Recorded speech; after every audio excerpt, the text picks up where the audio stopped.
The best safety systems do not replace human judgment.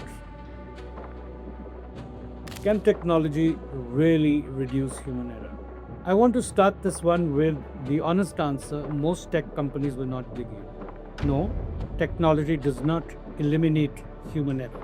It reduces certain kinds of errors, however, it creates other kinds. And if you do not understand which is which, you will buy a lot of software and wonder why your incident numbers did not improve. Let me explain. Technology is very good at reducing three types of errors. Memory errors. People forget things, software does not. Calculation errors. People may miscount, software does not. Consistency errors. People drift from procedure on a bad day. Software runs the same way every day, day after day. If your workers are missing steps in a 40-step checklist, technology will help you. If your supervisor forgetting which equipment is due for inspection, technology will help you. If your reports are losing fidelity every time they get re-entered, technology will help you. This is real value. This is substantial. But technology also creates new errors. The error in over-trust, the error in complacency, the error in assuming that because the alert did not go off, nothing is wrong. These are not hypotheticals.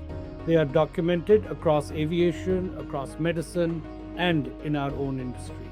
A worker who trusts the system too much stops using their own judgment.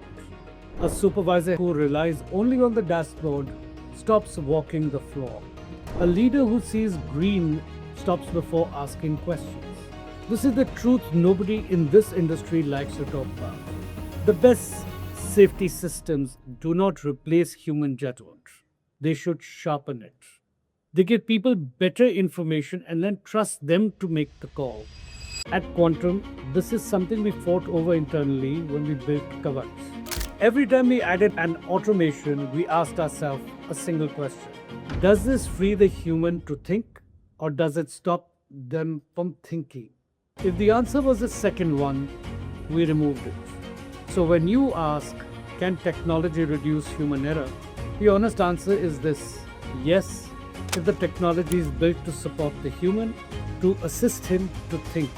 No, if it is built to replace them and stop them from thinking. That difference is everything.